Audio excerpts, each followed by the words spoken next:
Под прицелом сотрудников двух ведомств общественный транспорт, а именно факт нелегальной перевозки людей. Первая точка проверки возле перинатального центра. Через этот участок пролегает 7-й маршрут. Долго ждать нарушителей не заставили.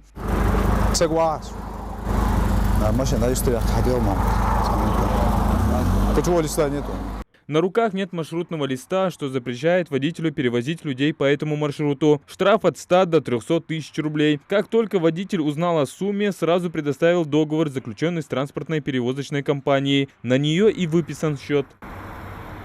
После первого попавшего нарушителя маршрутки в эту сторону уже перестали ездить. Сотрудники Ространснадзора объясняют это тем, что остальных предупредили. Выявлять здесь нарушителей уже бессмысленно. Дислокацию участники рейда перенесли в Магаз. Тут проезжает маршрутное такси из Назрани в столицу. А вот и следующие нарушители за сегодня.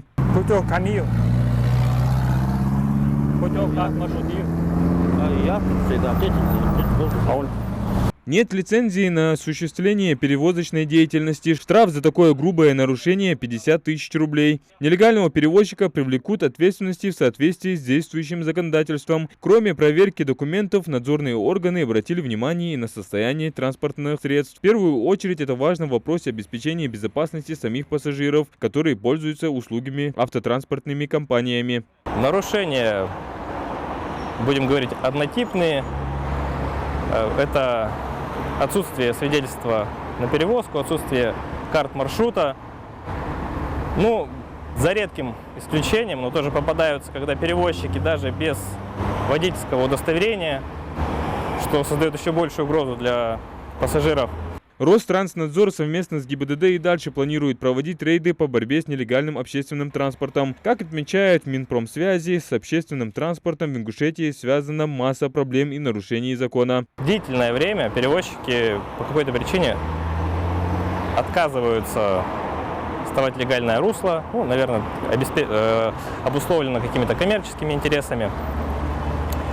Наша задача – создать условия, при которых все перевозчики будут с соответствующими документами, с соответствующими разрешениями. Почему? Потому что это финансовая составляющая, налоговое отчисление, это страховые взносы и, соответственно, страховки. То есть в случае чего пассажиры будут застрахованы, жизнь и здоровье их застраховано, ну и это, скажем так, транспортная система встанет в законное русло.